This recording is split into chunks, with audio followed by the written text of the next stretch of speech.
სტუდენტები მაგისტრატურას დიდი ბრიტანეთის წამყვან უნივერსიტეტებში გაივლიან. მსურველებმა აპლიკაცია 20 დეკემბრამდე ბრიტანეთის საბჭოს ან აჭარის განათლების სამინისტროს ვებ-გვერდზე უნდა შეავსონ. მათ ინგლისური ენის ცოდნა და ბაკალავრის ხარისხის დამადასტურებელი დოკუმენტის წარდგენა მოეთხოვებათ. კულტურის მენეჯმენტის განვითარების ხელშეწყობა პროგრამა განათლების სამინისტროსა და ბრიტანეთის საბჭოს შორის გაფორმებული მემორანდუმის ფარგლებში ხორციელდება და მისი მიზანი კულტურის მენეჯმენტის მიმართულებით მაღალკვალიფიციური კადრების მომზადებაა. პროგრამა ძალიან საინტერესოა, სიახლე იყო ჩვენთვის.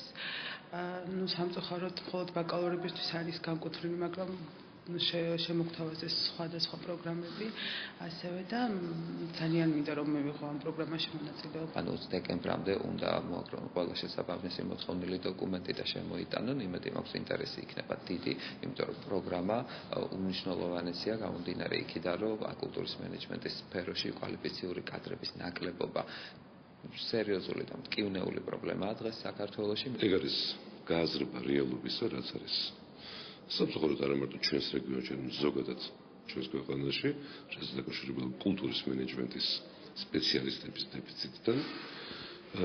ჩვენს საკურაციო არეალში საკმაოდ არის დაწესებულება, რომელიც ამ პროფილით მუშაობენ და უბრალოდ დადგა აუცილებლობა, რომ აი ამ დარგში პროფესიონალები ყავდეს.